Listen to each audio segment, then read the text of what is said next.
জনগণকে বাইরে রেখে যে বয়ান তৈরি করা হচ্ছে সেই বয়ান জাতির কাছে গ্রহণযোগ্য না। ওই আমরা স্বাধীনতার পরে শেখ মুজিবুর রহমান সাহেব ওনার একটা বয়ান করেছেন, মানে বাংলাদেশ কিভাবে চলবে ওনার একটা বয়ান ছিল না। আবার ওই স্বৈরাচারের একটা বয়ান ছিল, আবার ফ্যাসিস্ট সরকার শেখ হাসিনার আরেকটা বয়ান ছিল যে মানে উন্নয়ন গণতন্ত্রের ঊর্ধ্বে চলে গেছে।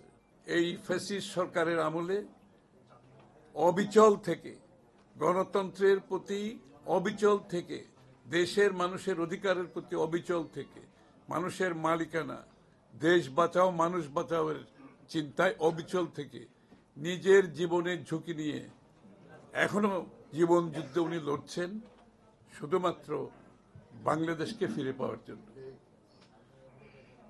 তারেক রহমান সাহেব এই যে সংহতিকে ভালোভাবে ধারণ করেছেন, উনি পুরো জাতিকে চিন্তা করছেন, কোনো গোষ্ঠীকে চিন্তা করেন নাই। প্লুরালিস্টিক ডেমোক্রেসি, যে বহুত্ববাদের থেকে আমাদের বাংলাদেশ জাতীয়তাবাদী দলের চিন্তা, বহুত্ববাদ, সেই চিন্তাকে ধারণ করে নতুন বাংলাদেশের যে চিন্তা ধারণা এবং সংস্কারের মাধ্যমে একটি নতুন বাংলাদেশ গড়ার প্রত্যয় শেখ হাসিনার পতনের অনেক আগে থেকে বিএনপি করেছে। আজকে তো অনেকে সংস্কারের কথা বলছেন, মনে হচ্ছে সংস্কার একটা নতুন বিষয়। বিএনপির জন্য সংস্কার কোনো নতুন বিষয় না। 6 বছর আগে দেশনেত্রী বেগম খালেদা জিয়া ভিশন 2030-র মাধ্যমে সংস্কারের কথা বলেছেন। বাংলাদেশকে নিয়ে আমাদের ভবিষ্যতের ভাবনা দেশনেত্রী বেগম খালেদা জিয়া 6 বছর আগে দিয়েছে। যারা আজকে নতুন নতুন সংস্কারের কথা বলছেন তাদের অবগতির জন্য আমি বিষয়টা বলছি। জনাব তারেক রহমান সাহেব 1 বছর অধিক বেশি সময়ে 31 পয়েন্ট সংস্কারের প্রস্তাব দিয়েছেন এবং আপনারা সবাই জানেন 31 পয়েন্ট সংস্কার উনি আবারও জাতীয় সংহতি, জাতীয় ঐক্যের মাধ্যমে 31 পয়েন্ট কিন্তু বিএনপি একা করে নেই। আমাদের এখানে আমাদের যুগপৎ আন্দোলনে যতগুলো দল ছিল সবাইকে নিয়ে আমরা 31 পয়েন্ট করেছি। কিন্তু অর্থাৎ ওই যে সংহতি, জাতীয় ঐক্যের চিন্তা তারেক রহমান সাহেব সবসময় করে আসছেন। বিএনপি একা নয়, কারণ বিএনপি একা তো বাংলাদেশ না, বাংলাদেশ তো সবাইকে মিলে। এই চিন্তার জন্য মাধ্যমে উনি বলেছেন আমরা সকলে মিলে সংস্কার প্রস্তাব দেই যাতে জনগণের মধ্যে আস্থা থাকে। এটা বিএনপির একা সংস্কারের বিষয় না, এটা সমস্ত জাতির ঐক্যবদ্ধ একটি চিন্তার প্রতিফলন।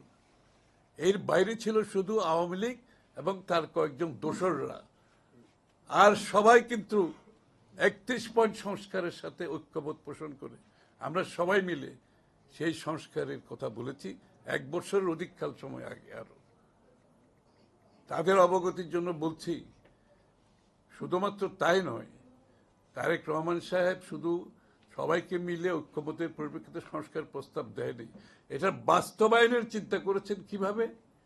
উনি বলেছেন নির্বাচনে অংশগ্রহণ করে জাতি যদি আমাদেরকে সমর্থন দেয় তাহলে আমরা একটা জাতীয় সরকার গঠন করব।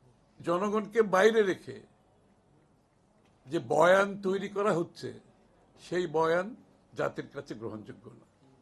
ওই আমরা স্বাধীনতার পরে শেখ মুজিবুর রহমান সাহেব ওনার একটা বয়ান করেছেন, মানে বাংলাদেশ কিভাবে চলবে ওনার একটা বয়ান ছিল না। আবার ওই স্বৈরাচারের একটা বয়ান ছিল, আবার ফ্যাসিস্ট সরকার শেখ হাসিনার আরেকটা বয়ান ছিল যে মানে উন্নয়ন গণতন্ত্রের ঊর্ধ্বে চলে গেছে। মানে উন্নয়ন আর গণতন্ত্র যে হাতে হাত মিলিয়ে চলতে হয় সেটা সে বিশ্বাস করে নাই। সে বলছে উন্নয়ন গণতন্ত্রের উপরে, আর গণতন্ত্রের মাধ্যমে উন্নয়ন হবে, উন্নয়নের মাধ্যমে গণতন্ত্র হয় না। এটা ফ্যাসিস্টরা সবসময় এই স্লোগানটা আপনি ব্যবহার করবেন উন্নয়নের কথা, কিন্তু উন্নয়ন হলে তো ভালো হতো।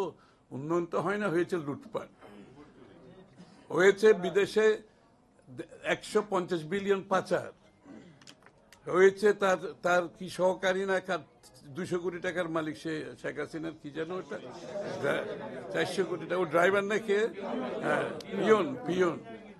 তো সেটা না হয়েছে উন্নয়ন, না হয়েছে গণতন্ত্র। হবে না তো। গণতন্ত্রকে বাদ দিয়ে যে উন্নয়ন করবেন, সেই উন্নয়ন হবে লুটপাটের অর্থনীতি, সেই উন্নয়ন হবে পকেটের স্বার্থ হাসিলের বাইরে কিছু যাবে না, এইটাই নিয়ম। সুতরাং আজকে আরেকটা বয়ান দিয়ে সে 15 বছর এই দেশ 16 বছর এই দেশ শাসন করেছে। ওই বয়ানের পরিপ্রেক্ষিতে সমস্ত অধিকার কেড়ে নিয়েছে জনগণ, জনগণকে বাইরে রেখে সে তার একটা বয়ান তৈরি করছে। তা এখন আমি আশা করি কোনো নতুন বয়ান আমরা আমাদেরকে আর শুনতে হবে না। একমাত্র বয়ান হচ্ছে বাংলাদেশে নির্বাচনের মাধ্যমে বাংলাদেশের মানুষের মালিকানা ফিরিয়ে দেওয়া, এই হচ্ছে বয়ান।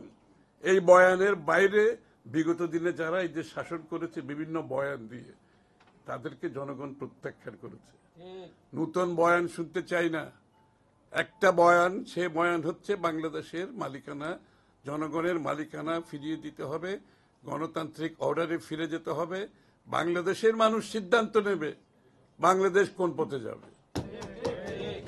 আর আমাদের বিএনপির পক্ষ থেকে আমরা জাতীয় ঐক্যের মাধ্যমে হাসিনা ফ্যাসিস্ট বিরোধী শক্তি যারা আছে, আমরা ঐক্যবদ্ধভাবে 31 দফা সংস্কারের জন্য প্রতিজ্ঞাবদ্ধ জাতির কাছে।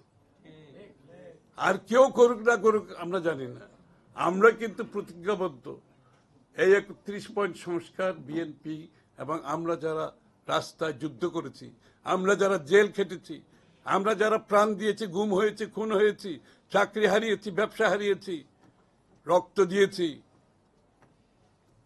আমরা সবাই মিলে 31 দফা আমাদের সংস্কার বাস্তবায়ন করব এবং আমরা সেই অধিকারও আমাদের আছে, কারণ আমরা ত্যাগ করেছি। বিএনপির নেতা কর্মীরা 15-16 বছরে জ্বলে পুড়ে খাঁটি সোনায় তৈরি হয়েছে। আপনারা কেউ যদি মনে করেন এই যে ত্যাগের মাধ্যমে যে বিএনপি, একটা নতুন বিএনপি সৃষ্টি হয়েছে, আপনারা খেয়াল করবেন। আমি গতকালও চট্টগ্রামে বলেছি, আগের বিএনপি অনেক শক্তিশালী ছিল। আগের বিএনপি বাংলাদেশি জাতীয়তাবাদের মাধ্যমে জাতিকে ঐক্য করেছিল, উন্নয়নের ধারা বাংলাদেশে প্রতিষ্ঠিত করেছিল, একটা নতুন বাংলাদেশ সৃষ্টি করেছিল। আজকের বিএনপি ত্যাগের মাধ্যমে সেটা অন্য জায়গায় এসে পৌঁছেছে। বিএনপি নেতা কর্মীরা ত্যাগ করতে শিখেছে, জীবন দিতে শিখেছে, রক্ত দিতে শিখেছে, প্রতিবাদ করতে শিখেছে। সুতরাং এই বিএনপি একটু অন্য চরিত্রে এখন এসে পৌঁছেছে, এটা বুঝতে হবে অনেক। এবং আমরা কিন্তু গণতন্ত্রের লড়াইয়ে থেমে থাকবো না।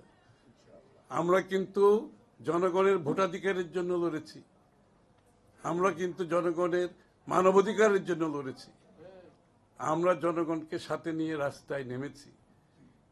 আমাদের পথ চলা এখনো শেষ হয়নি।